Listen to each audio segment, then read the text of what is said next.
Hi, I'm Tina. And I'm Rich. If there's one thing we've learned in over 20 years of marriage, It's that some days you'll feel like killing your wife. and some days you'll feel like killing your husband. Welcome to Love, Marry, Kill.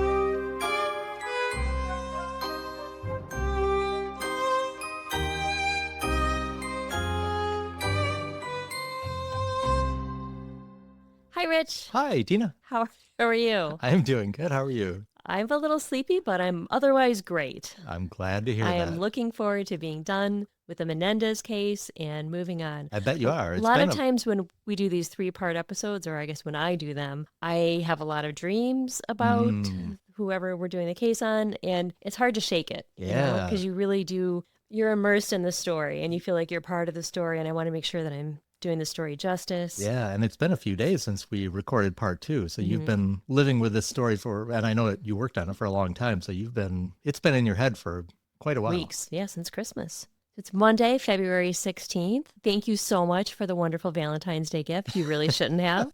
You're so welcome. I mean, how many carrots was that? That joke never, ever gets old. Well, you never seem to take the hint, so. I'm a But little it's slow still on- freezing here. We're still in the tundra. Yeah. Today, on the way home, I went out, and it was about 3 o'clock, and I was driving by the middle school. 15 degrees. What do you think the middle school boys were wearing? A light sweatshirt, maybe a little Exactly. a hoodie or something Yep, like that. they all had hoodies Probably on. unzipped. Well, they had hoodies, Pullover, not, yeah. but pretty much all of them were wearing hoodies and no jackets, but none of them were wearing shorts. But that cracks me up because I remember when our son was that age, it was like jackets. I'm not sure why, but jackets. I know, they're like allergic to them or Yeah, something. yeah, but it's pretty cold here.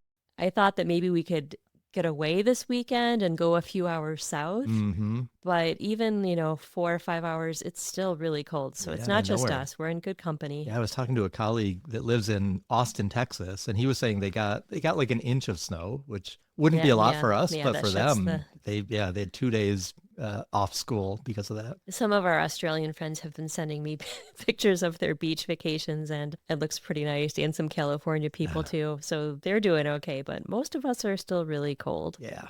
So the other day I opened Netflix, and I was really surprised to see a popular podcast is now featured on Netflix. And I'll be honest, I was a little envious. Yeah. Our competitors, who are like 2 billion times more successful than we are, Murder with My Husband, are now on Netflix. I know. So, Netflix is going big into podcasts. Oh, are they? I also saw, I think it was Last Podcast on the Left is there as well. Isn't that one kind of controversial? I don't really know a lot about it, but yeah, it was surprising because it was like the featured thing on Netflix was Oh, okay. Murder So with it's My more Husband. than just Murder with My Husband. Yeah, it is. I've read that they're going big into podcasts, but they're I've only gotten, I've gotten no calls. Have you? well, they're only doing video podcasts, like Yeah. people who do video, and we don't do video. Yeah. Should we? Should we do video? Should we put ourselves out there?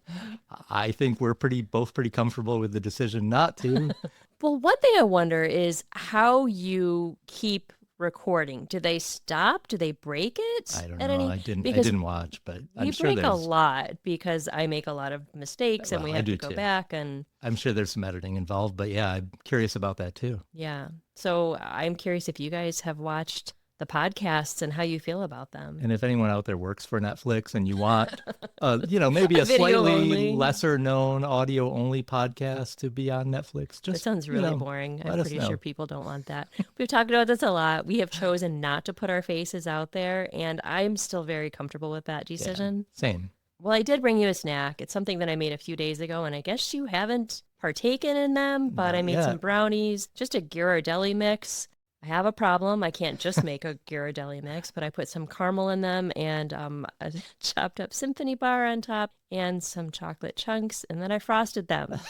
So but Wow. they were. I'm sending them to someone beloved and special. Yes. So Gotta anyway. make them special. Well, Yeah. I'm excited to try them. All right, well, help yourself. All right.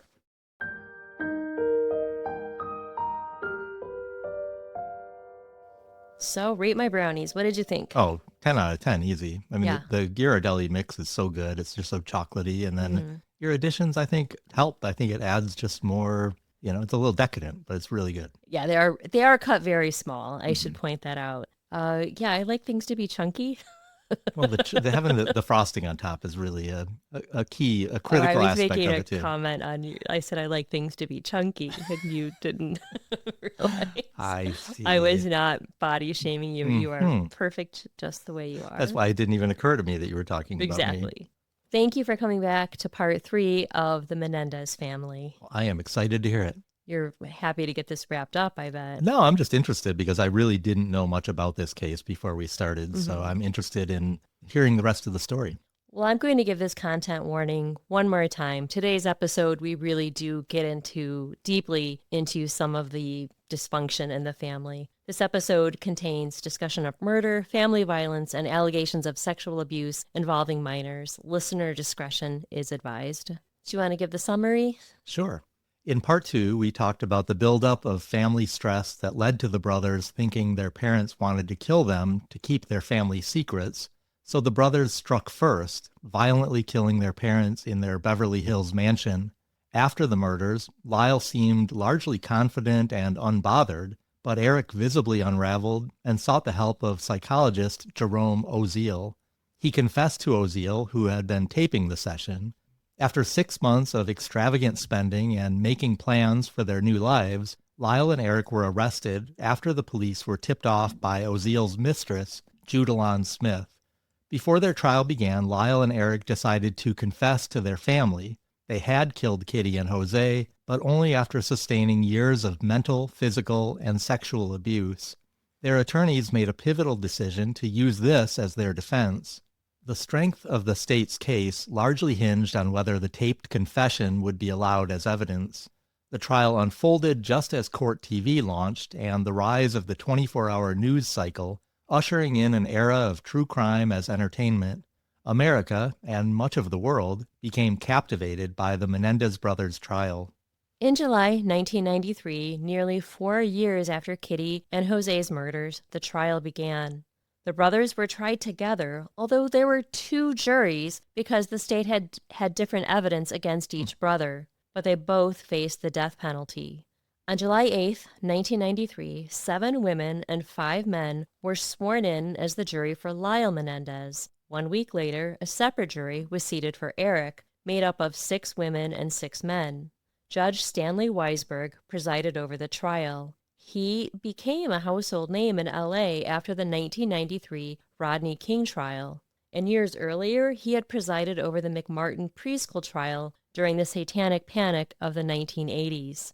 Do you remember the Satanic? We covered that in an episode briefly. Yep. That was one of the longest trials in U.S. history. Do you remember how long? No, I don't. Do you want to take a guess? I don't know, 8 months? No, it was over two and a half years. Wow.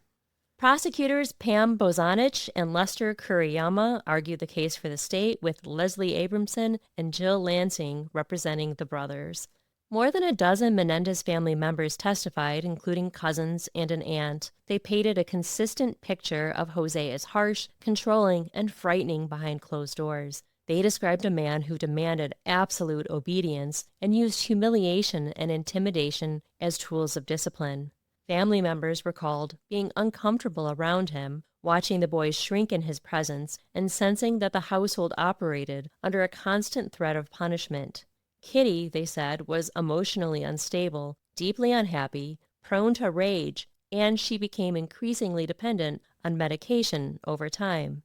From their perspective, the home wasn't nurturing. It was tense and unpredictable. Now, do you know if any of these relatives that testified were on José's side as well as Kitty's side, or was it just one side of the family? It was both sides. Wow. Remember, we talked about this in the last episode, but all but 2 relatives, Kitty's brothers, were completely in support of the brothers.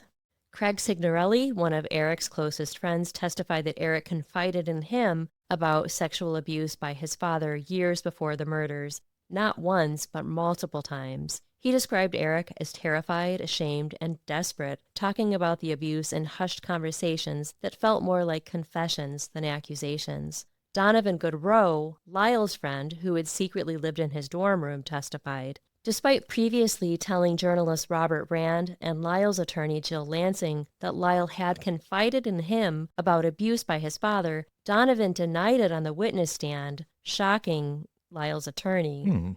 This journalist, Robert Rand, we talked about him, I think, in the first episode. His book was one of my primary sources for these episodes. Right. And he is very invested in the case. He's very supportive of the brothers, and he has met with them numerous times. He knows them well. He knows the story better than anyone. So he had sat down with Donovan Goodrow, and he had a tape of this interview with him when he says, he told me many times that he had been abused by his father. It's really shocking that they would that he would change his testimony then. Yeah. But Robert Rand had an audio tape of the interview, and Lyle's attorney, Jill Lansing, knew it. Rand had unintentionally done what every journalist tries to avoid. He'd become part of the story. To avoid being subpoenaed, he decided to play the tape on a local news channel that night. Then he was forced to hand over his tape of the Goodrow interview. The prosecution wanted him to be banned from the courtroom in case he might have to testify later, but the judge allowed him to return to continue reporting on the trial as a journalist. So this event was really stressful to him because he knew that Donovan Goodrow was lying, because he not only had discussions with him personally, but he'd also talked to Jill Lansing about it too. Yeah. So it was odd that he would deny knowing this. It is very odd. And I can see as a journalist, that puts you in a very awkward situation, because when you're a journalist, you want to protect your sources, and you can report on things that they say, but you don't want to reveal them. Yeah, you don't want to have to testify under oath about it. How much do you remember about Jerry Oziel or Jerome Oziel? I remember he was pretty shady as a psychotherapist, and that he was having an affair with this Judalon Smith, and she lived with he and his wife for a period of time. Yeah, very, very strange situation. Yeah. So when he took the stand, he appeared to the jury as a key prosecution witness. He was an esteemed psychologist, and he would be on the stand for 6 exhausting days. And by the end of his testimony, Leslie Abramson would say to the judge, "I'm frankly sort of sick of him." But without Oziel, there wouldn't have been a recorded confession and possibly no arrests. Under Leslie's relentless cross-examination, his image began to fracture, and she was brutal. She portrayed Oziel as a man driven by ego, self-interest, and fear. Abramson worked to establish him as self-important, narcissistic, ethically compromised, and profoundly unreliable, more concerned with self-preservation than with any genuine duty or regard to his patients, his family, or even his girlfriend. Clearly distasteful to the jury, Oziel portrayed Judalon Smith as unhinged and obsessed with him, despite evidence that he had strung her along for months. Allegedly, he threatened Judalon, telling her that if she didn't stay quiet, he would inform the brothers that she had heard their confession, and then they would come after her. So I listened to a fair amount of his testimony, and I made the hard decision not to play any clips for you guys, but the whole trial is out there just on YouTube. Just click around. It's on Court TV, but there's some people have edited some of the testimony, so you can only watch like key points of it, but he clearly comes off as slimy. That does not surprise me much at all. Now, the tape that he had of Erik confessing, that was allowed in the trial, right? Parts of it were. And it wasn't just Erik, it was Lyle and Erik. Oh, that's right. So really their defense team, they really needed to attack him and really tear his image down so that they could imply that these confessions were like that he kind of coerced them, or that he was heavily involved. Yeah, okay. The jury didn't have to like Oziel or even fully believe him because there were the tapes. The covert recorded confessions became the prosecution's most powerful evidence. But the defense was never there to argue who killed José and Kitty. They were there to argue why. And once those tapes were played, the defense shifted its focus, calling psychologists, relatives, friends, and other witnesses who testified not about one night in August, but about years of Menendez family dysfunction that they had witnessed firsthand. On August 16th, about 5 weeks into the trial, the defense took over. Their strategy centered on a concept called imperfect self-defense.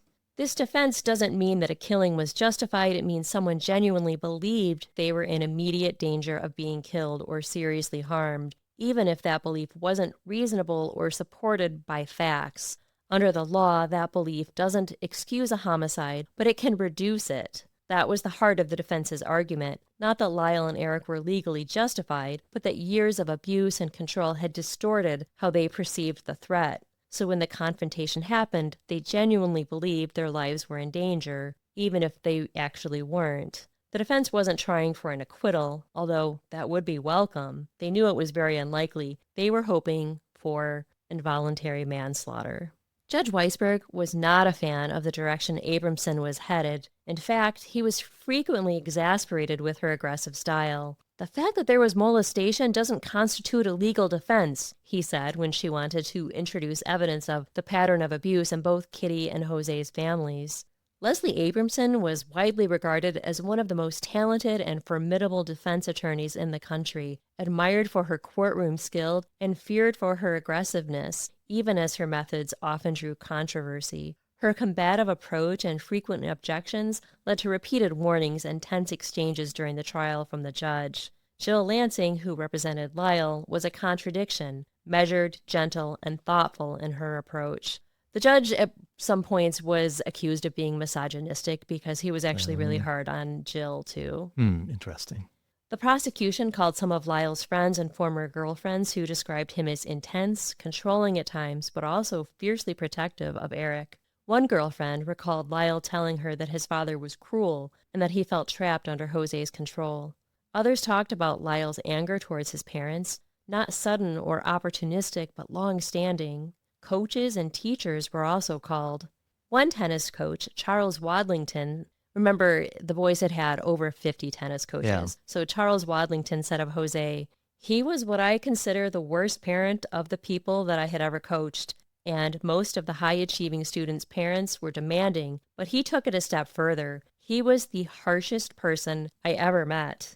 He also mentioned that Kitty was unusually sarcastic and hostile, always withholding and stern with her sons. He couldn't recall ever seeing a smile on her face. The schedule Lyle and Erik were expected to maintain was brutal and untenable. When their coach was later asked why he continued working with them despite disagreeing with Jose's demands, he said he stayed because he cared deeply about the boys and felt he was often the only friend they had. Oh, that was really sad. Coaches said Lyle wasn't allowed to socialize freely with other kids, and that his interactions were shaped by his father's expectations, reinforcing the picture of an upbringing that was tightly controlled. Lyle's sixth-grade teacher testified that Jose once arrived very late, after 10:30 p.m., to a parent-teacher conference at the school, and when she tried to leave, he accosted her, demanding the conference that he was due. He told her, "My son can do better, and you will make sure that he will." Oh, boy. Another teacher called Kitty and Jose problem parents, although she found Kitty less unpleasant to deal with than her husband. This is why I would not want to be a teacher. Yeah, these people are so demanding of the and can you imagine 10:30 at night and you're still expected to give a parent-teacher conference? And it was probably because he was really late. Mm-hmm. Lyle and Erik were described as outwardly successful, good students, talented athletes, but emotionally brittle. Erik in particular was remembered as anxious and fragile, prone to stomach pain and stress-related illnesses. Several witnesses said it seemed like the pressure at home was constant, unrelenting, and far beyond what they saw in other families. And the stress may have caused Lyle's premature balding. Remember the toupee that Jose made him wear? I did a little research about male pattern baldness. I was really curious why Lyle seemed to lose his hair, but Erik still has a full head of hair. Because I thought if your brother was bald, you would be just as likely to be bald. It's actually not the case. Really? You only share 50% of your DNA with brothers. And I mean, it's more likely if your brother's bald that you'll be bald, but it's not that uncommon. Yeah. And Lyle's hair loss, I thought, could have been because of stress. Mm-hmm. But if you have stress-related hair loss, it's not the same as male pattern baldness. And he did have, I guess, started with a bald spot on the back of his head, where stress-related hair loss tends to be more just hair loss. Kind of like all thinning over. Of the hair. Yeah, exactly. Thinning of the hair, and you would retain most of your hairline. And once the trigger is removed, your hair might grow back. What made a lot of these witnesses stand out was that these accounts weren't coming from hired experts or retrospective analysis. They came from people who had heard these fears in real time, years earlier, without knowing where the story would end. Their testimony didn't offer a clean narrative or easy answers, but it made one thing hard to ignore. The brothers' fear of their parents did not begin the night they picked up their guns. Well, it's interesting you say that, because as I'm listening to this, it also helped to make me feel differently about the case too, because we discussed it in part 2. But for me, I really had the question of whether the brothers were using some of these allegations as an excuse, whether they were making some of them up after the fact. And hearing like all of these people that testified Right. about this happening, it does make a difference, I Right. It think. paints a picture that these kids weren't in the happiest of homes. Right. And, you know, if a teacher is seeing it and multiple teachers are seeing it Yeah. and coaches, they had firsthand accounts. Yeah. So, yeah, it does make it more real. We'll be back after a break.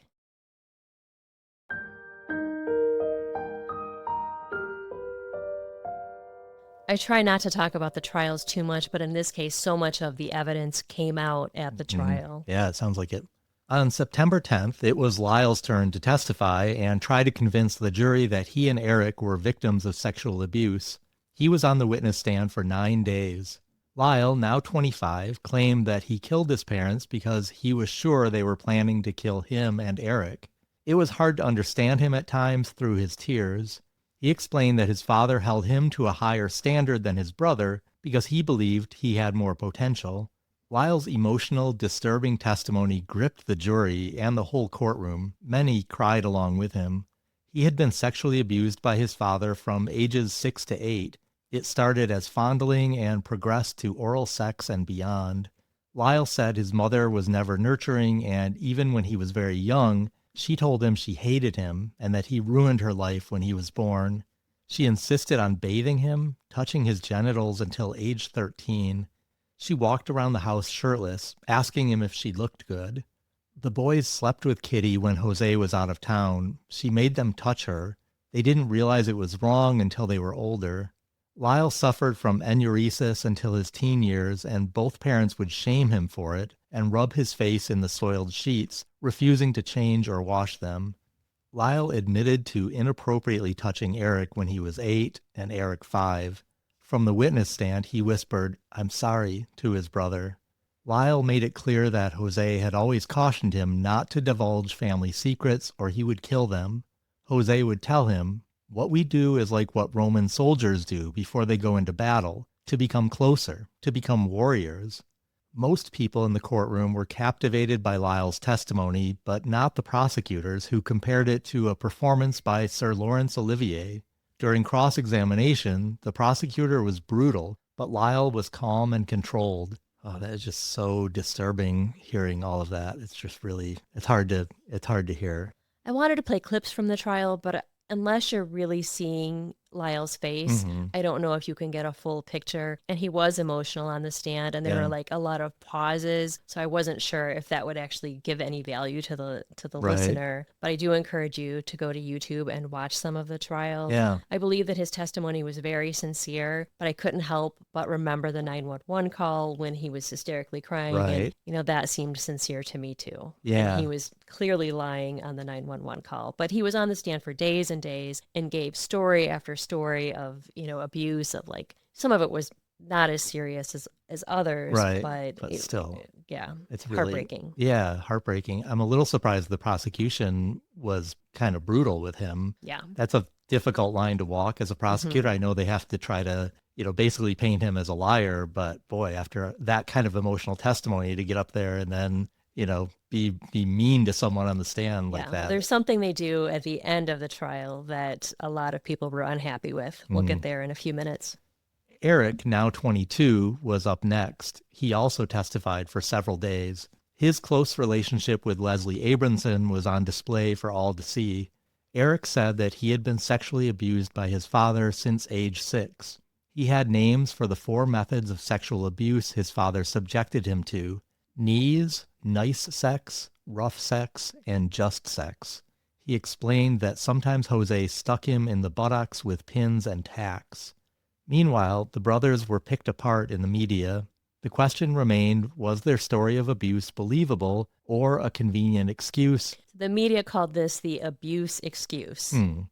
A cousin testified that when they were 10 and 12, Erik asked him if his father gave him massages.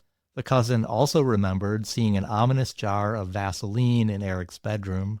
Donovan Goodrow was recalled by the defense. Although the tape wasn't played in court, a transcript of his interview with Robert Rand was passed out to jurors, but he claimed that he didn't remember Lyle ever revealing his history of sexual abuse to him.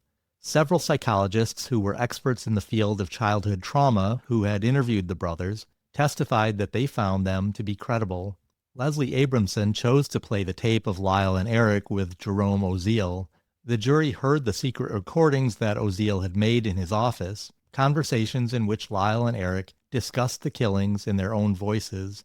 But the tapes also captured Oziel himself, directing, interrupting, reframing, and steering the sessions.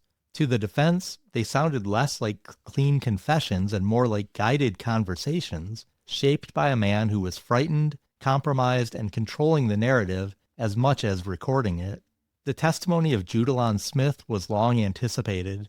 She clearly had an axe to grind and wanted to prove what a snake Jerry Oziel was after he tried to paint her as an unhinged, crystal-loving fruitcake obsessed with him. Smith also disputed Oziel's insistence that he had never been her therapist. She testified that he had acted as her therapist, something he had denied emphatically, as such a relationship would have crossed serious ethical lines. She accused him of hypnotizing and brainwashing her.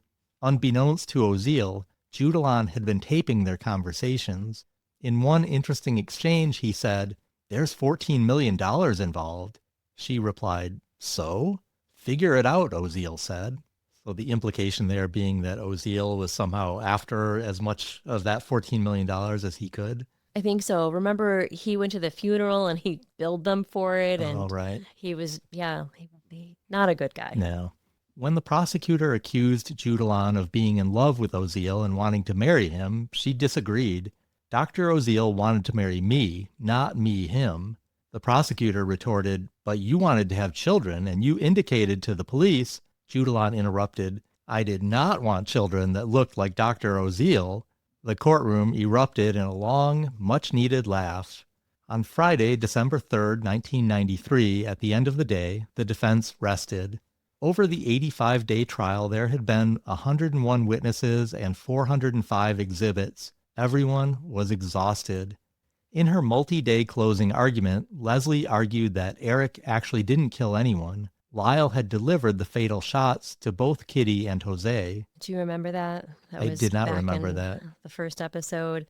But the gun was empty and Kitty was still she was still alive. Mm-hmm. And Lyle had to run out and get more ammunition, and he delivered the fatal blow. Yeah. And also, when we say that the trial was 85 days, it wasn't 85 calendar days. It was, 85 working days. Yeah. Wow, that is a long time. Mm-hmm. It's really interesting, the fact that they both had different juries. So it's interesting that Leslie Abramson mm-hmm. is, in a way, setting up a bit of a different defense for Erik than Lyle. So it's, in some ways, kind of pointing fingers at his brother. But they did work together mm-hmm. for the most part. Yeah. Prosecutor Lester Kuriyama said, "If Erik indeed engaged in consensual homosexual activities with other men, that would account for him being able to describe for you the accounts he described to you about sexual encounters with his father." I haven't talked about Erik's sexuality up until this point because mm-hmm. I don't think it matters. Mm-hmm. Some people thought that he was gay, and when he was with his friend Craig Signorelli and they used to take drives along the coast, some people thought that, they were having a sexual relationship. Right. I don't think that's anyone's business. At one point, Kitty even thought he was gay and demanded that he get a girlfriend within mm-hmm. the next 6 months. So that might have actually increased the tension in the household, if nothing else. Well, he did get a girlfriend, and mm-hmm. Erik has said that he's not gay. Mm-hmm. But the fact that this prosecutor said that was just gross. Kind of outrageous. Yeah, and people were quite upset about it. It was, understandably so, yeah. Yeah, it was a disgusting comment to make. Well, I think it's also implying that if you're gay, you can't be sexually abused. Right, which is totally not the case, obviously. Right. So remember, there's 2 juries. Lyle's jury had a head start on deliberations while Leslie gave her closing arguments, but the jury was very divided from the beginning. Both juries had 5 potential verdicts: not guilty, first-degree murder, second-degree murder, voluntary manslaughter, and involuntary manslaughter. The jury spent an unusually long time deliberating behind closed doors. Weeks passed without a verdict. A strong 6.7 magnitude earthquake rocked Southern California on January 17th, causing major damage to the area and killing 60 people. Wow. I was just curious because we hear, those numbers all the time. Yeah. And a 7.0 is considered a major earthquake. So 6.7 is Still, 60 a very, people. very strong. I Yeah, that's know. a I don't lot. remember that happening. I That's don't really either. sad. So the jury paused for a week to deal with the aftermath of this earthquake. I think there was damage even to the courthouse and the jail. So Lyle's jury deliberated for 25 days, while Erik's jury deliberated for 19 days before both reported that they were hopelessly deadlocked. Wow. Erik's jury was divided along gender lines. The 6 men voted for murder and the 6 women for manslaughter. Oh, that's really interesting because when you first talked about the makeup of the Mhm. jury, my initial thought was I bet the defense wanted to have as many women on the jury as possible. And why do you think that men would be more likely to vote for murder? I know it sounds a little stereotypical, but I just think women are, generally more empathetic. And especially when it comes to situations where abuse is involved, I Yeah. think there's a natural tendency to be a little more understanding. Well, I think that it's really sad that men are more likely to doubt that Right. other men can be victims of sexual Yeah, it is very abuse. sad.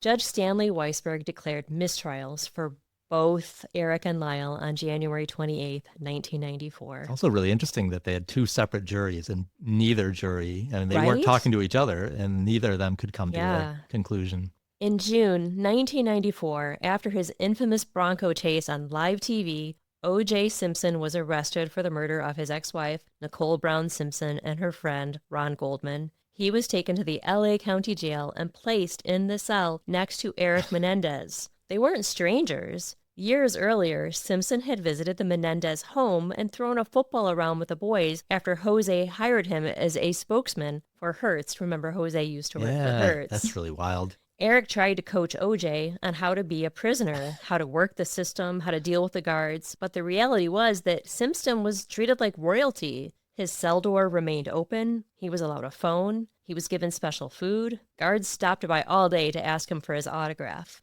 Lyle, too, became friendly with OJ.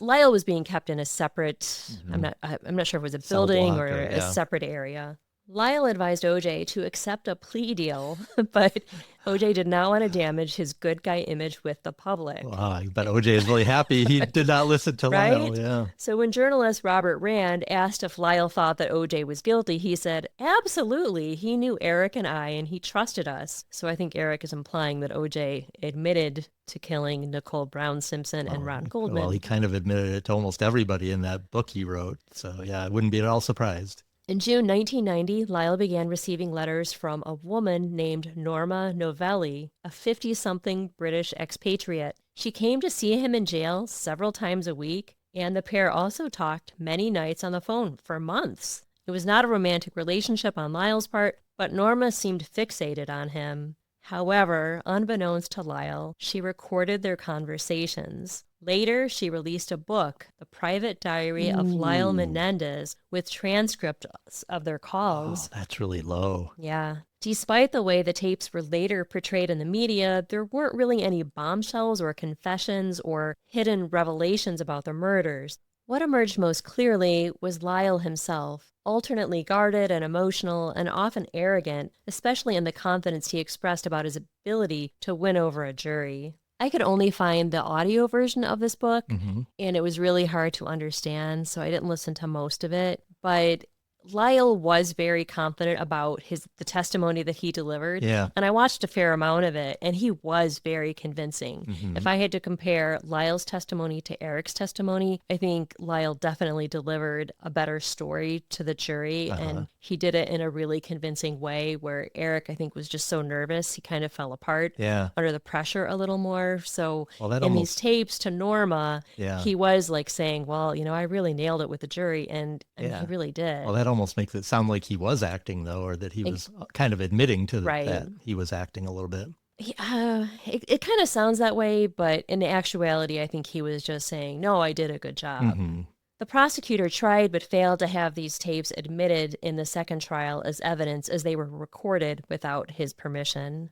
So interest in the Menendez brothers waned before the start of the second trial in August 1995. Court TV chose not to carry the trial live. They'd moved on to other high-profile trials such as Heidi Fleiss, The Hollywood Madam, and O.J. Simpson. Lyle and Erik were out of money. Lyle would be represented by a public defender, Charles Gessler. Leslie Abramson agreed to stay on as Erik's attorney for the public defender rate offered by the state, $125,000 annually. So did they inherit the money from their parents, or They didn't. I'm guessing that the money was probably being put held in right until after the pending? trial. Yeah, I guess that makes sense.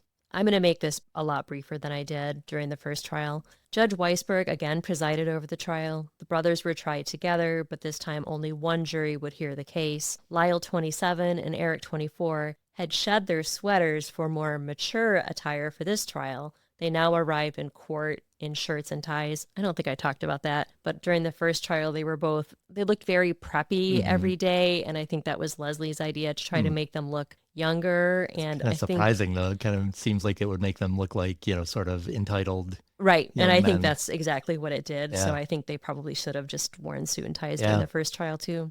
People describe the trials as night and day. Prosecutors insisted that Lyle and Erik's claims of child sexual abuse were fabrications and argued that the defense had not laid a sufficient legal foundation to use those allegations to support a self-defense theory. The judge ultimately agreed, ruling that much of the abuse-related testimony and expert evidence presented in the first trial would be limited or excluded. As a result, large portions of the brothers' defense were stripped away in the second trial, dramatically narrowing what the jury was allowed to hear and weakening the defense's overall case. Another major change in the second trial was the exclusion of Dr. Jerome Oziel's testimony, which had played a central role in the first trial. Well, that's a really big blow to the defense, because that was Huge. the whole foundation of their defense. Exactly. Wow. And you have to wonder what the judge's intention is here, right? Yeah. So the trial began in late September 1995. The jury was composed of 7 men and 5 women. And because of what happened during the first trial, I'm surprised that they let this fly, that there were more men than women. Just a few days into the trial, a jury acquitted O.J. Simpson of killing Nicole Brown Simpson and Ron Goldman. Leslie felt this was a bad sign for the Menendez brothers. The DA would be out for blood, embarrassed by this loss. Although Oziel didn't testify, some of the confession tape was played. Lyle was heard saying it took, quote, courage beyond belief to murder Kitty and José, and, quote, there was no way I was going to kill my parents without Erik's consent. Amir Bryan Eslaminia, a high school friend of Erik's, became a key figure in the prosecution's efforts to undermine the defense narrative of self-defense. Amir's brother, Reza Eslaminia, had been a member of the infamous Billionaire Boys Club and was convicted for the 1988 murder of their father. Prosecutors introduced a jailhouse letter that Lyle wrote to Bryan, or Amir, in July 1991, in which Lyle allegedly outlined exactly how Eslaminia should testify, specifically that the brothers had asked him for a handgun for protection from their parents in the days before the killings. Eslaminia said later that after receiving the letter, Lyle called him and said, "I've changed my mind. You should not testify with that story." Eslaminia's account was used by the prosecution to argue that the brothers were capable of manufacturing testimony to support their defense. Yeah, that's not a good look. The prosecution built their case over 7 weeks and called 30 witnesses. When the defense took over, Erik testified, but Lyle did not, and you can understand why, because there's all this new information. On January 31st, the defense rested after calling 25 witnesses, less than half of what they'd called during the first trial. It took the jury 4 days to reach their verdict. On March 21st, 1996, Lyle and Erik Menendez were found guilty of first-degree murder, conspiracy to commit murder, as well as 2 special circumstances, lying in wait, and multiple murders. The same jury decided their penalty. There were 2 options, only 2 options this time: life without parole or death. More testimony from family members and expert witnesses followed. Leslie Abramson came under fire during the penalty phase when psychiatrist Dr. William Vickery, who had treated Erik for 5 years over the course of 88 sessions, took the stand. It emerged that the prosecution had a different version of his notes than the defense. Prosecutors had been given the earlier complete set. Abramson had asked Dr. Vickery to delete 6 sections, totaling 24 pages from his records, which she believed were prejudicial. Oh boy, that's not good. No, this revelation stunned the courtroom. Altering medical notes violated professional ethics and raised serious concerns about handling of evidence.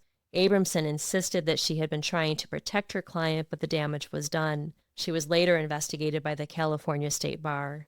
According to the New York Times, disciplinary charges were ultimately not pursued due to insufficient evidence. The controversy did, however, have real consequences. Leslie was barred from delivering the closing argument in the case. So the jury deliberated, and we're talking about the penalty phase here. They deliberated for 3 days before returning with their decision: life in prison without the possibility of parole for both of the brothers. Erik, in particular, was devastated. He reportedly couldn't get out of bed for days after the sentence was read. In the years that followed, some jurors would say that if they had been allowed to hear more of the evidence about the long-term pattern of abuse inside the Menendez home, that they might not have convicted the brothers of first-degree murder. After the sentencing, the media waited for Leslie for her final thoughts. She said, "It will never be over for me because I will never sever my ties to Erik Menendez or Lyle Menendez or their family. We are a large extended family now. The legal part is over, but the human part continues. That's it, guys. Bye-bye. Farewell." A lot of people have talked about the relationship between Leslie and especially Erik. Right. Like, it was very maternal relationship. Yeah. And, she tried her best. And I think it became almost too personal for her. Yeah. I think she was a little too close to it. Well, I think, as a lawyer, you really have to try to maintain some professional separation, I would think. But I think she really cared for them, and she wanted them to be freed. And I think it took like a huge emotional impact on her life. Yeah. We'll be back after a break.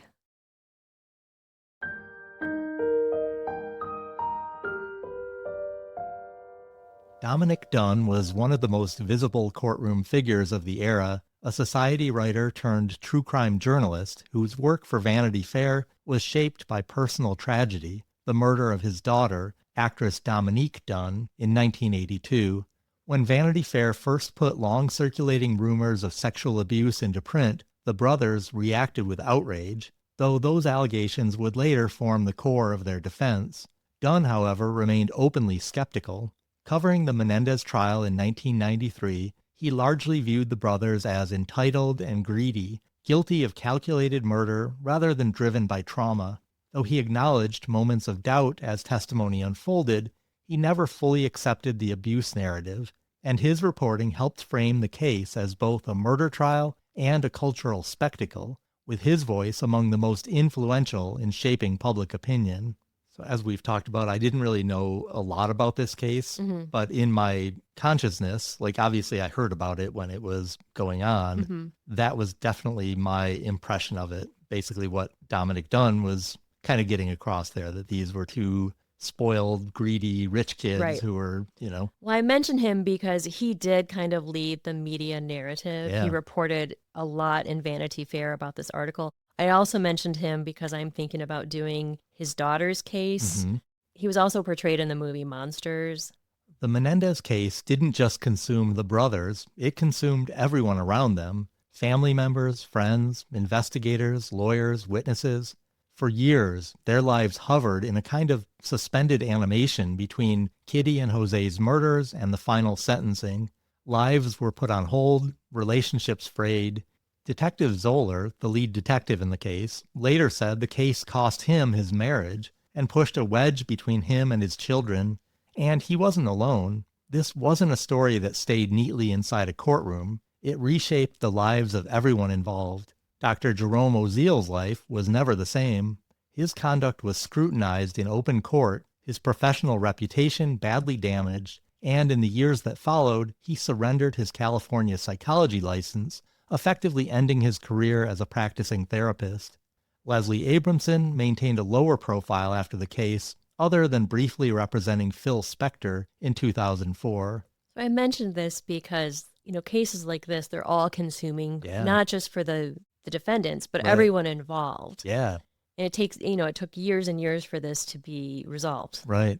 In April 2018, Marta Cano invited journalist Robert Rand to go through her son's papers. Rand unearthed a letter written by Erik to Andy in December 1988, 9 months before the murders. Sadly, Andy passed away in 2003 from an accidental overdose of sleeping pills. He was haunted by the murders and struggled for years to sleep at night. Marta said, "I have no doubt in my mind that Andy is dead because of the murders." In the letter, Erik describes the abuse he has suffered from José. The letter is a little long, but it reveals who Erik was as a 17-year-old and what he may have been going through. So Marta is Jose's sister, and Andy is her son, Okay, Erik's cousin. Right. Here's the letter. Hello, Andy. How are you doing? I hope better than I am. It's been a long time since we've been in touch. Too long. I wish we could have seen each other during Thanksgiving. We almost did. We were all set to go, and then my parents decided not to at the last minute. Mom said the flights are too expensive. She said we could wait until Christmas. But now they've decided I'm playing the Fiesta Bowl and that it's not worth it to fly out for a few days. I was all excited to see you and some high school buddies, but I'll have to wait a little, I guess. Mom and Dad have a company party here, and Dad hired people to decorate the whole house and bought a huge tree they brought down from Santa Barbara. Actually, they had to bring 3 because Mom didn't like the way the first few looked. They were pissed. They also decorated the tree. Where's the Christmas spirit in that? I remember when Lyle and I used to decorate it. Times change, huh? At least I got to put up my own stocking and one for Rudy and Velvet, who are fine, by the way. I'm guessing that's the dog and the cat. That was my guess, too. Mom isn't doing too good. It's like she's here physically, but mentally, she's just like gone, if you know what I mean. She freaks out over nothing. I feel bad for her. I don't know why she puts up with Dad's shit. At times, I wish I could talk to her about things, you know? Someday. Especially Dad and I, but the way she worships him and tells him everything, I'm so afraid that she'll tell him whatever I say. I just can't risk it.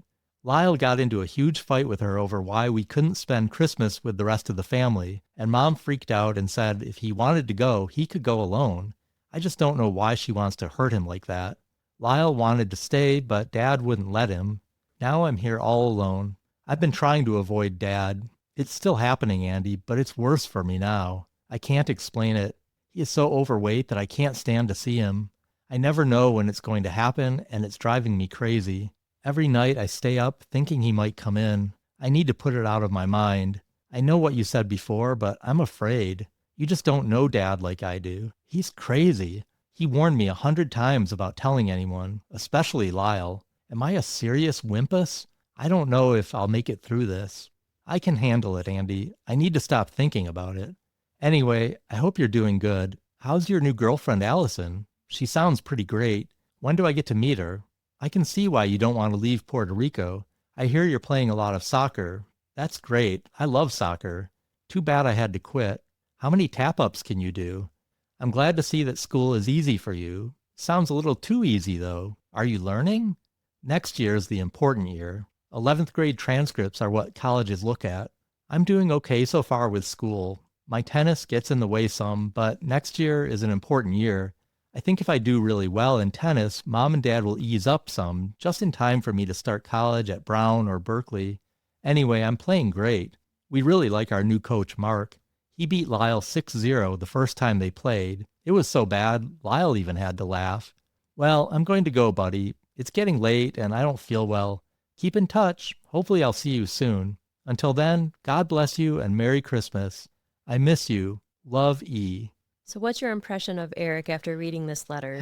He was 17. Really heartbreaking. Mm-hmm. You can just feel like, especially when he's talking about, I don't know when my dad is going to come in here. Mm-hmm. And then also talking about like, oh, if I do good in tennis, maybe they'll ease up on me. And it really makes me really sad to hear that. So when the letter was found, they were like, this is new evidence. This is evidence that Erik was being abused. Right.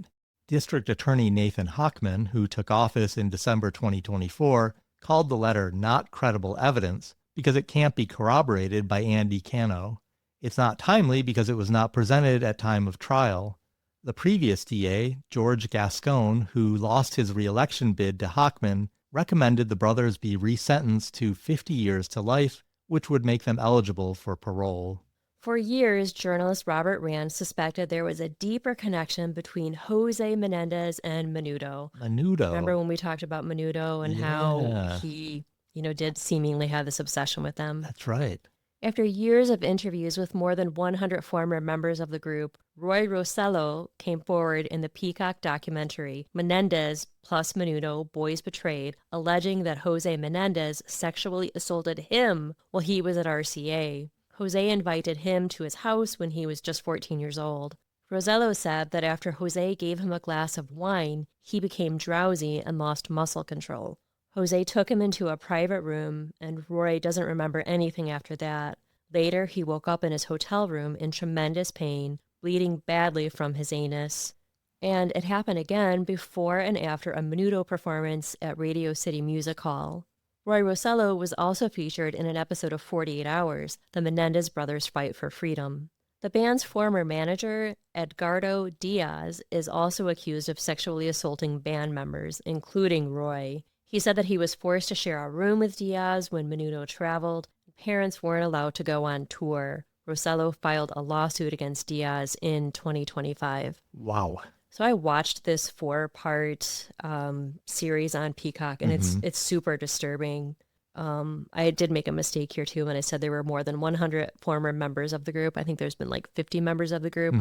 But what Edgardo Diaz would do is he would audition boys at his home. So there were a lot of other victims too of his. Yeah. God, so it's so awful. It's so disturbing. Yeah. And they set these poor boys up. A lot of them, came from families that were financially struggling, and they thought this was their big opportunity. Yeah. And this scumbag Diaz guy would say, well, the parents can't come. You can't, there's not enough money. There's not enough room, whatever it is. And what are the parents going to do? And they were excited for their boys. Yeah, this was such a good opportunity. Yeah. And it was, the boys, and Roy especially, he'll break your heart if you watch this show. He just talks about the abuse, and it was long-term abuse, and Edgardo he had to share a room with him. Oh, God, there was always, 5 members of the band, and they would get 2 boys would share a room, 2 boys would share another room, and it was usually the youngest member would have to share Edgardo's room with him. God, so it's just enraging. So disturbing.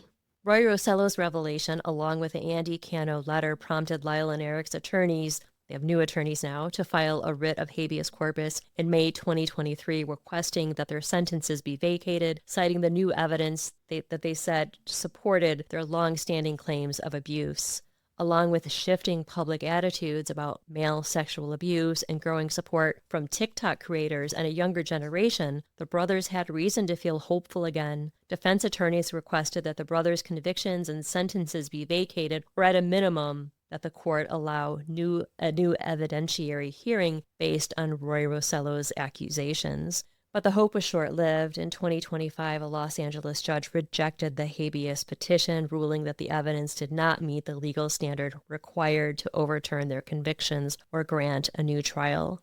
However, in May 2025, another judge resentenced Lyle and Erik to 50 years to life, making them eligible for parole for the first time. The decision was based on California's youth offender parole laws, which recognize that people who commit crimes before the age of 26 are still developmentally immature and may have a greater capacity for change. In August 2025, at their first parole hearings, they were both denied release. The board pointed to their disciplinary records and concluded that they still posed an unreasonable risk to public safety. They could possibly be up for parole again as soon as 2027. How old are the brothers at this point? I think they're 55 and 58 right now. The Menendez brothers received as many as 1,000 letters a week, especially when they were first in jail.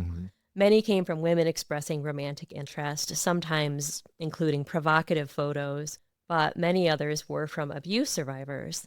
Lyle married Anna Erickson on July 1st, 1996, the same day as their sentencing, but he called it the happiest day of his life. They divorced in 2001 after she discovered that Lyle had been writing letters to other women and engaging in phone sex. He's been married to Rebecca Sneed since 2003. People magazine reported recently, though, that they have been separated for some time, and Lyle was involved with a 21-year-old college student named Millie Buxey from Manchester, England. I'm not sure how you define being separated when one of the spouses is in prison. Yeah, true. So Erik has been married to his wife, Tammy, since 1999. She was married when she initially wrote to Erik, but her husband took his own life after she turned him into police for sexually assaulting her 15-year-old daughter. I know what you're probably wondering. Conjugal visits are not allowed for prisoners with life sentences. I hadn't actually been wondering that, but now that you say it, it's good to know. In September 1996, the brothers were separated and sent to different prisons. They didn't see each other for over 20 years. Finally, in April 2018, they were reunited, and today they remain at the same prison, Richard J. Donovan Correctional Facility in San Diego, California. They see each other every day, they eat their meals together, and exercise together regularly. The brothers keep busy in prison. They've earned multiple degrees. They mentor other prisoners, especially sexual abuse survivors. They work to beautify the prison and spearheaded the painting of a 1,000-foot mural of California. Lyle has participated in many leadership roles, including prison government, while Erik has focused on his art, painting several hours a day. But both do have disciplinary records, including drug use and illegal cell phone possession. The cell phone possession charges were somewhat recent, but the drug charges were from years ago. Okay, we're almost done. In 2024, Ryan Murphy and Ian Brennan produced a highly stylized satirical miniseries for Netflix based on the Menendez brothers called Monsters. The series reignited public fascination with the brothers and introduced their story to a new generation. It also reopened long-standing debates about abuse, guilt, and motive. Monsters took liberties with the facts, compressing timelines, heightening personalities, and leaning into spectacle, prompting both renewed sympathy for the brothers and fresh criticism from those who felt the portrayal distorted the facts. Erik released the following statement after the show aired. I believe we had moved beyond the lies and ruinous character portrayals of Lyle, creating a character of Lyle rooted in horrible and blatant lies rampant in the show. I can only believe they were done so on purpose. It is with a heavy heart that I say I believe Ryan Murphy cannot be this naive and inaccurate about the facts of our lives so as to do this without bad intent. Leslie Abramson called it a piece of shit. A little more blunt. The brothers were excoriated by the media and popular culture, spoofed on Saturday Night Live and turned into fodder for late-night comedians, reduced to characters of spoiled, greedy rich kids, rather than examined as complicated young men emerging from a profoundly dysfunctional home. I probably shouldn't admit this, but I actually enjoyed Monsters. It was over the top, and the opening scenes are exactly how I pictured Lyle and Erik during the time, like these spoiled rich kids with, their sunglasses on all the time and just respectful. And, it's not accurate. It's not intended to be accurate, but, they do play loosely with the facts. Yeah. And when you're making a show like that and you're actually using the real names of real people involved. Right. It bothers me if it's deeply hurtful to them and they're complicated victims. Yeah, for sure. But I did watch it on 1.5 speed because it's 9 episodes, so I think I missed some of the nuances. Yeah, maybe. And some of the scenes depict an incestuous relationship, which... Like a consensual relationship? Yeah, and that's disturbing and not at all based on fact. So I can understand why they did not enjoy that. No. Wrapping some things up here, Judalon Smith sued Jerome Oziel for beating, drugging, raping, and kidnapping her. The case was ultimately settled out of court, with Smith reportedly receiving between $400,000 and $500,000 from his malpractice insurance. Oziel maintained that they were never in a relationship. 2 women who had once worked as nannies for the Oziel family described relationships they had with Jerry that gave credibility to Judalon's account. Speaking to ABC's Primetime Live, the women said that they had been involved with him romantically during the 1980s. They portrayed him as controlling and emotionally abusive and alleged that he had provided them with prescription medications and manipulated them psychologically. And you said that his career was basically over after this whole thing? His license, he didn't have... Well, I don't think I said this, but his license was actually suspended when he was with Erik and Lyle. Oh, really? So, yeah, but I think he had to relinquish his license. And I think I'm not sure what he's doing today, but after this case, I think he moved out of California to Arizona. I'm sure he did, yeah. Yeah. And he did like some therapy for married couples or something like that. Do you remember Mr. Buffalo's, Lyle's restaurant? Oh, yeah. It was sold after his conviction, and they changed the name back to Chuck's Spring Street Cafe, where it remains today. In May of 2026, I believe additional episodes of the Menudo documentary are going to be released. Okay. They must have had more victims that were ready to come forward. Yeah, I wouldn't be surprised. It sounds like there were a lot. Do you know who the most famous member of Menudo was? I don't. I'm sure I'll know it when you say it, but no. Ricky Martin. Oh, of And course. he was very young. And Mm. allegedly, he has never come forward, but allegedly, he was abused by Edgardo Diaz and Uh, also potentially Jose Menendez. wow. Robert Rand sat Ricky Martin down and had a conversation with Uh-huh. him. And I don't feel comfortable talking about it, but Robert Rand talks about it in this Menudo documentary. Hmm. But Ricky Martin, what he told him was in confidence. Okay. And so he can't really talk about it but Kind of implying that he's something did implying that happen, something though. happened. Yeah. Yeah, the whole thing is just so disturbing. Yeah. Just the whole Menudo thing and young boys being sexually abused. Mhm. There's so many boy bands out there, Yeah. and I know that there is more abuse that young boys don't Well, talk and all of about. these boy bands were arranged by other people, right? So there were people like in controlling them in a lot of ways. So Hmm. you can totally see how that could happen. Well, research suggests that at least 1 in 6 boys experience sexual abuse before the age of 18, and yet for decades, abuse of boys has been profoundly under-recognized. Boys are less likely to be believed, less likely to disclose, and more likely to be met with silence, minimization, or shame. There's so much shame in sexual abuse for Hmm. both men and women, but I think especially young boys really suffer, Yeah. and there's not as many places for them to go. Yeah, for sure. Hopefully that's changing a little bit, but I'm sure it's Hmm. still, we have a long way to go. Well, think of all the abuse that has gone on in churches throughout the years and Yeah. Boy Scouts and, all of those And a things. lot of It's that was really, covered up for so long. rest in peace to Kitty and Jose. What a complicated story this is, Very though. complicated. Well, what do you think? Oh boy, like you said, it's a complicated story, and we talked about it already, but I didn't have much of an impression going into it, but the impression I did have was spoiled rich Hmm. kids after their parents' money, and I don't think that anymore. I still think what they did was wrong and Hmm. they should have been Yeah. punished for it, but Yeah, no I one is saying they think shouldn't be punished for it. right, but I do think there is a lot of mitigating circumstances there, and I don't think they deserve life in prison without parole. So you believe that they were sexually abused? Oh, totally. I Hmm. totally believe that now, especially so after hearing all the people that testified, but then the letter to Andy. I mean, I know Andy wasn't alive to be able to Some corroborate it. people do say, "Oh, that letter is convenient." Yeah. Could Erik have written the letter and mailed it like Mm, after the murders, yeah, I and Aunt suppose. Marta, covered it up and Yeah, I suppose it's possible, but it sure sounded like a 17-year-old wrote that letter to me, hmm. but Well, no, that's the point though. Like he could have written right. it like when he was 18, not when he was in his Yeah. 40s or I whatever. get it, but I just feel like there's enough evidence there that Hmm. they were abused that I'm convinced. I agree too, because my impression was also like, okay, you have money, you have resources, you had cars, why didn't you leave? But I do believe if they had left, that Jose would have found them. Yeah, He would have hunted probably. them Yeah, he was down. powerful guy and also seemed like he was kind of vengeful, so it would not have surprised me at all if he had. How do you view Kitty? Do you view her as a victim, an enabler, or both? Both. Yeah. I think she probably was a victim in some ways, but I think she also was an enabler. I don't know how else to put it, but yeah, she let a lot of things happen,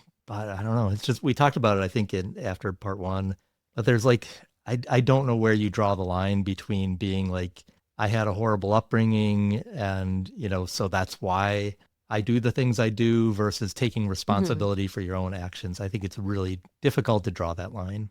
Does it bother you that Kitty died as well, that they killed her? Do you think that she It had bothers to? me that they both died. Like, I don't think either of them deserved to die. Right. I think she was less culpable than Jose was in the things that were done to Lyle and Erik, but, neither of them deserved to die. I guess what I mean is that, Jose was the one who posed the biggest threat to them. Right. And had she been alive, they wouldn't have inherited the money. She would have inherited the money. So if you have Hmm. any doubt Right. about, the sexual abuse, then you could say, well, that's why Kitty had to die. Yeah, that's a good point. Are you surprised that the brothers had so much support from their family? A little bit, And that yeah. that sounds like it made you more convinced It that this did. abuse happened. Yeah, it did because normally you would think the family would be pretty much universally against them, Hmm. but the fact that they supported them tells me that they also knew that something was not right in the family. Something that gives me pause, though, is that a lot of the cousins went and spent a lot of time at the Menendez home during the summers. Hmm. And if everyone knew that there was abuse going on, why would you send your Right. kids there? Yeah. Unless it was just the fun house because they had a pool and a tennis court and they had more money. Yeah, could be. Are you surprised that the brothers didn't turn on each other?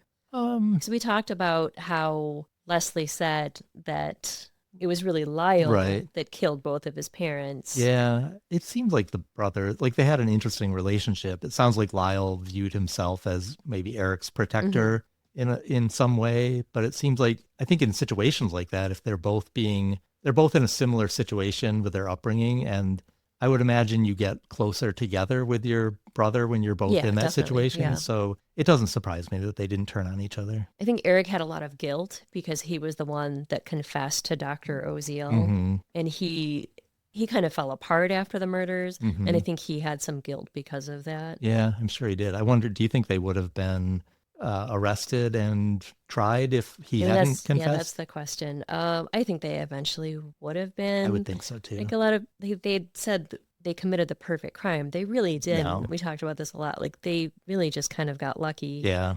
If the Menendez brothers had been the Menendez sisters, would the outcome be different? Do you think that they would be more believed as victims of sexual Yeah. abuse? I hadn't really thought about that, but now that you say it, yeah, I wouldn't be Mm. surprised if they were believed more or if that played into it more. So I felt like the second trial was really unfair because they limited the defense's scope so much. What do you think about that? Do you think the Yeah. judge was out for blood?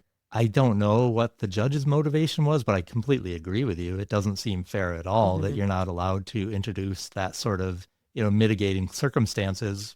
Like, yes, we did kill them, but here's why. I would think the jury should be allowed to hear that.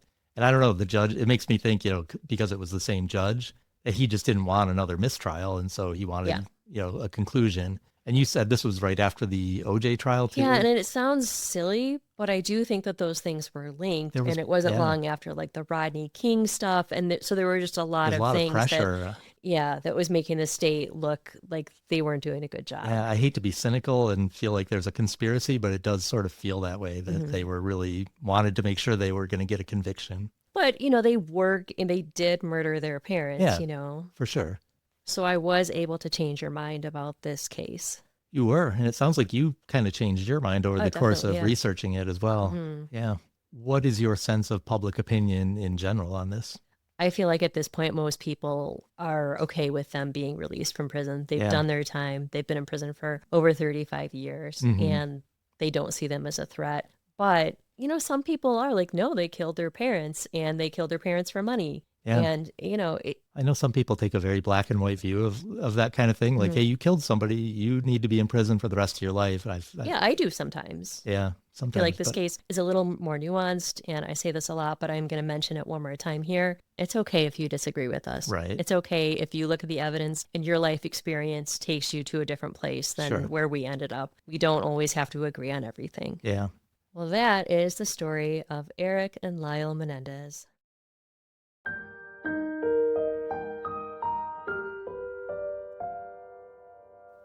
I am sorry, but I am going to have to call HR again Again? on you. You've Yeah. called HR on me so many I times. know, but you've been shirking. I didn't have a frosty soda. It is after my working hours. I'm here after 8 p.m. We never You finalized didn't. our I have labor not gone to the agreement. bathroom. I have not gone Well, to the that's on bathroom. you. You could have had a break anytime. You could You have did just not asked allow for it. I could tell by the look on your face that you would not allow it. So, Wow. yeah. Well, we never actually finished our labor negotiations Oh, for we didn't. this year. So, I don't think your accusations are going to hold up in a court of law. Oh, Sorry. all right. I know you just finished a three-parter with Oscar Pistorius, but Mhm. man, they're kind of exhausting. It does take a lot out of you because it's an in-depth, research that you have to do, and Uh, there's a lot of that goes But into I the also writing. really I enjoy doing a Yeah. deep dive. Oh, I think same we've thing. talked about it before. Like if we could, we would love to do. 7-part, 8-part, 9-part episode. Well, no, I just mean like, No, I know. to go out into the field and do Right. research Do a little bit and more of like a deep dive Yeah. first, person account of a case. Exactly. Yes, I Yeah. think we would both enjoy that. But it always surprises me that I think we agree most of the time. We do. It's almost like we share a brain. Well, I know, because at the end of that episode you were talking about, it's okay if you disagree with us. It occurred to me that we hardly ever disagree with each other once we About get this through. stuff. We agree on disagree on plenty of other things. Yeah, exactly. But yeah, on these cases, I can't think of one that we've really strongly disagreed on. I think there are a couple that we had maybe slightly different, like you might have felt a little stronger or less, but well, like some of the cases are impossible, Yeah. like Rebecca Zahau. yeah. Like that's one that I always think about. Like I wish we knew more. Sometimes we Right. just don't have enough information Right. or enough research, or not research, but evidence at the scene of the crime. Yeah, I think a lot of times when it ends up with a case like that, especially, all I can say is, I don't know. I mean, I really wish I knew, but I think there are people out there, like I listen to some other podcasts that, they have strong What other opinions. podcasts are you listening to? I Like, have. you did- In my past, before we started our podcast, I did listen to a few other podcasts, and Name 'em. it always strikes me how some podcasters have really strong opinions. I'm like, how can you have that strong of an opinion? Like, Well, you that's can't. just us, though. I think in general, know. we're kind of We're you can if you have a good argument, you can convince me. Yeah, I'm never too proud to be like, yeah, it's your point, yeah, and some things, not all things. yeah. All right, we don't know the results of the Super Bowl because it's January 29th when we're recording this. Well, we know the results because I already told you, but they're going to be. That's right. That's right. I forgot about that.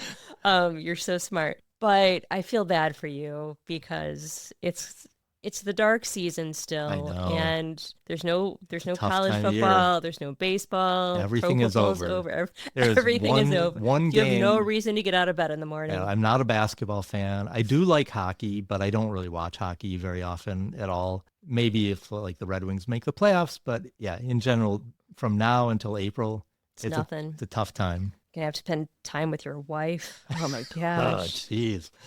Yeah, that's rough. Shut up. Lucky you are, Mr. Oh, wait, my no, I gosh. meant I love spending time with you. Yeah. Of course. We need some new shows to watch. So if you guys have recommendations for us, Yeah, we do. because we don't have anything to talk about. So we watch shows.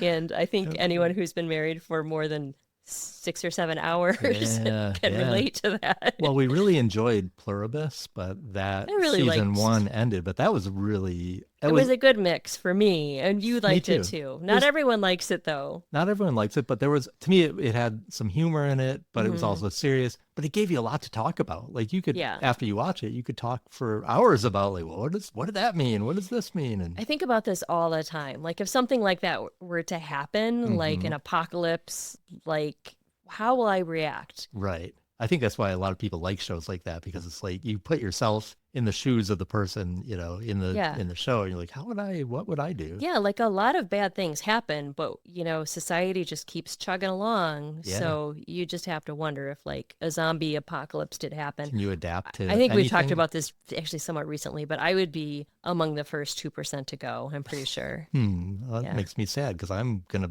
stick around for a lot longer. Well, you'll than have that. to like put me in a closet or something, or I like will some. protect you. But no, you'll have to find the antidote. Okay. Because I think like on The Walking Dead, we stopped watching it after a few seasons, but Mm-hmm. at some point there's got to be an antidote, right? So don't put like a stake through my heart or anything like that. Yeah, I'm probably just- not going to be the one to find the antidote, but I'm Oh. I'm a survivor, and I'll protect you as well. Okay, well I appreciate it. That's amazing. All right, well I think that's all we have. Thank you all so much for listening and for supporting us. We truly appreciate each and every one of you. Please rate, review, follow, and subscribe. Find us on social media or send us an email at lovemarykill@gmail.com. And if you have a YouTube account, come follow us over on YouTube. I'm starting a or new thing on Tik- YouTube. So, yeah, always got something new up your sleeve, don't you? I do. Well, on the YouTube side of things, I used to try to put together a slideshow, Yeah, but it and was kind of a lot of work. lovely. It was a lot of work. It though, was too yeah. much work, and so I stopped doing that. So And now it's really boring. it's really boring. It's just the audio I essentially. don't know with if the how much slide. people care. I don't know how much people care either, but I'm going to try it out. Yeah. I've got a slideshow Yeah. type thing that I can generate Yeah. without a huge amount of effort.